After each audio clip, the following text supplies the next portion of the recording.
President Trump vowing to get tough on Cuba, citing Cuba's awful human rights record. But it's still an open question on what he will do about another country with a deplorable and even worse human rights record. I'm talking about Sudan and President Bashir. He has been Sudan's dictator since 1989, and not only is he a sponsor of international terrorism like the USS Cole bombing and giving Osama bin Laden safe haven, Bashir himself is a mass killer of his own people, having murdered hundreds of thousands in Darfur and the Nuba Mountains.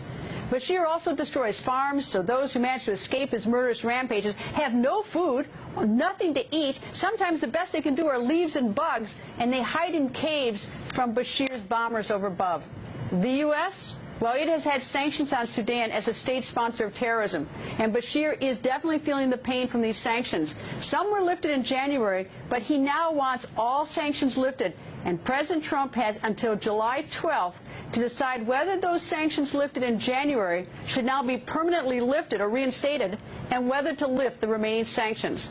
Bashir just hired a law firm in Washington, D.C., Squire, Patton & Boggs. He's paying them $40,000 a month to lobby for him to get those sanctions gone. For years, former Virginia Congressman Frank Wolf has been fighting for the people of Sudan. Now he's back on the front lines, but this time without his former staffer, because that staffer is now working on the team lobbying for Sudan. I spoke with the congressman and Ryan Boyette, a humanitarian activist who has been living in the Nuba Mountains for 15 years with his wife and 2 children. And I started by asking Ryan, what is it like in Sudan now? It's just the same, Greta. From the time that you entered Sudan, nothing has changed. There's still people today eating leaves in places that were just recently displaced, still living in caves.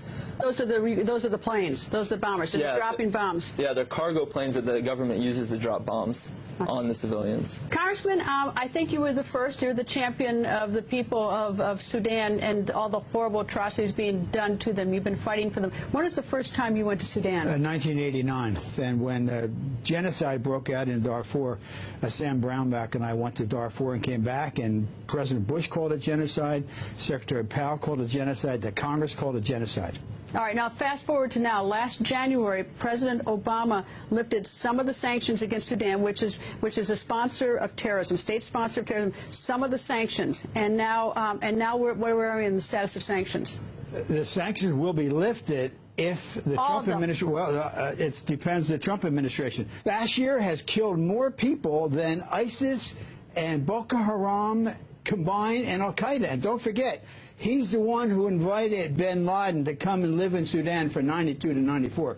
To lift sanctions on a man like that is incredible. I beg the administration, in the interest of speaking out for human rights and religious freedom, you cannot lift the sanctions on Sudan.